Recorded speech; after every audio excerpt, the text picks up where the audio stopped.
এটা কি গণতন্ত্র নাকি ভোটার জালিয়াতির মহা উৎসব?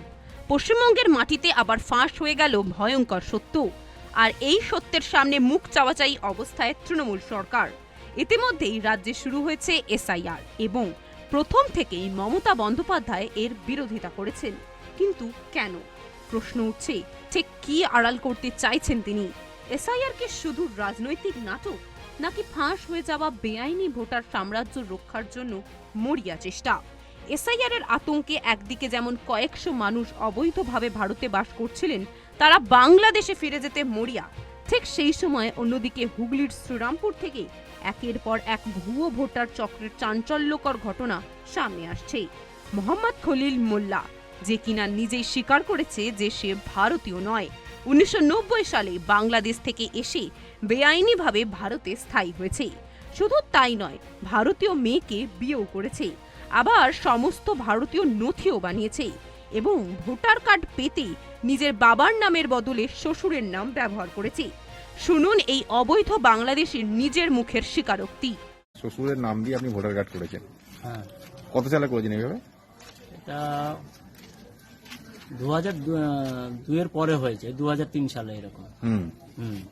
আপনি কি আদৌ ভারতীয় বাসিন্দা ছিলেন? না না, ভারতীয় বাসিন্দা নয়। ভারতীয় বাসিন্দা বলতে আমি এসেছি আমার মানে একটা দুর্ঘটনার ক্ষেত্রে আমি এখানে এসেছি। ঠিক আছে, দুর্ঘটনা বলতে আমাকে কিডন্যাপ হিসাবে এখানে মানে নিয়ে আসা। কত সালে এসেছিলেন বাংলাদেশ থেকে? ওটা তো আমার তখন তো বাচ্চা, তো তখন আমার কোনো ছিল না, জ্ঞান ছিল না কত সালে হয়েছে। কত বছর আগে এসেছেন? মোটামুটি আমার এখানে আসা হয়ে গেছে 35-এর উপরে হয়ে গেছে। কোথায় ছিলেন প্রথমে?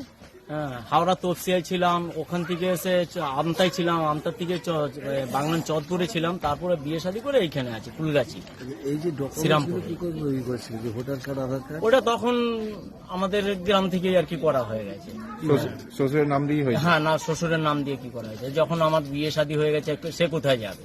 এই যে এখন এসআইআর ফর্ম ফিল আপ করেছেন? হ্যাঁ, এসআইআর ফর্ম ফিল আপ করেছি, যা তো আমার কাছে ফর্ম এসছে ওই জন্য আমি ফিল আপ করেছি আমার শ্বশুরের নাম দিয়ে। কিন্তু এক্ষেত্রে সেটা তো কার্যকর হবে কি? এবার কার্যকর না হয় এবার কি করে বলবো বলুন আমরা। এরপর তাহলে কি করবেন? ডকুমেন্টস কি করে দেবেন বাবা? এবার দেখা যাক কি করা যায়, আর কি বলবো। আর এত উত্তর কিছু সেরকম কিছু নেই। হ্যাঁ, এখন দেখা যাক। কে কে আছে ফ্যামিলিতে আপনার? ফ্যামিলিতে আমার দুটো মেয়ে আছে, একটা ছেলে আছে, আমি আমার ওয়াইফ। সমস্যায় পড়লেন তো? সমস্যা বলতে হয়তো যদি পড়ি আমি একা পড়বো, আমার তাদের তো সব আছেই। হ্যাঁ, আমার ওয়াইফের 2002 সালে ভোটার লিস্টে আছে, তার বাবা মা সবই এখানে আছে, তাদের প্রবলেম নেই, প্রবলেম আমার হবে। 2002 সালে ভোট দিয়েছিলেন? কে আমি? হয়তো পঞ্চায়েত ভোট দিয়েছি। হ্যাঁ, আপনার ভোট দিতে পারিনি, তখন হয়তো বাইরে ছিলাম আমি কাজের জন্য, কেন খেটে খাওয়া মানুষ। হ্যাঁ, কাজের জন্য বাইরে যেতে হয়, তার জন্য আমি ওই সময় হয়তো রাজস্থানে ছিলাম, প্যান্ডেলের কাজ করেছি। হ্যাঁ, ওই সময় রাজস্থানে ছিলাম। যদি ওই সময় থাকতাম হয়তো আমার 2002 সালের ভোটার লিস্টে আমার নাম থাকতো। তবে শুধু একজন নয়, আরো বহু সন্দেহজনক নাম সামনে এসেছে। জানা গেছে শেখ রেজাউল মণ্ডল একই কৌশলে ভোটার আইডি বানিয়েছিলেন। এগুলো কি বিচ্ছিন্ন ঘটনা, নাকি একটি বড় নেটওয়ার্ক, যাদের আশ্রয় প্রশ্রয় পেয়ে বছরের পর বছর ধরে বেআইনি ভোটাররা ভোটের মাঠ দখল করেছে? বিরোধীদের দাবি, এটাই সেই ভোট ব্যাংক যার ওপর দাঁড়িয়ে আছে তৃণমূলের ক্ষমতার চূড়া।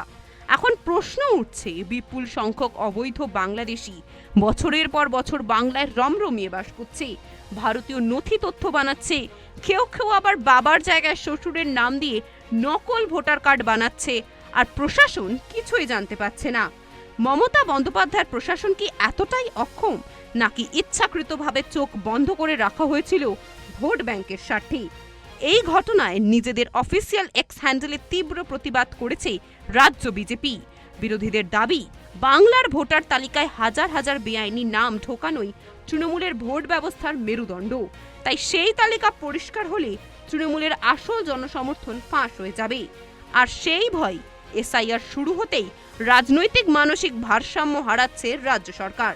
এসআইআর এখন বাংলার রাজনীতির টার্নিং পয়েন্ট, যেখানে প্রমাণ হচ্ছে ভোটের নামে বছরের পর বছর চলছে ভয়ঙ্কর জালিয়াতি। আর সেক্ষেত্রে প্রশ্ন উঠছে, সত্যি কি তৃণমূলের ভোট বিজয় দাঁড়িয়ে আছে বেআইনি ভোটের কাঁধে? ভুয়ো ভোটার বাদ গেলেই কি মমতা বন্দ্যোপাধ্যায়ের রাজনৈতিক দুর্গ ভেঙে পড়বে, নাকি আরো বড় কোনো শক্তি আড়ালে আছে যা এসআইআর সামনে আনতে চলেছে? দেখতে থাকুন সুদর্শন বাংলা। জয় হিন্দ।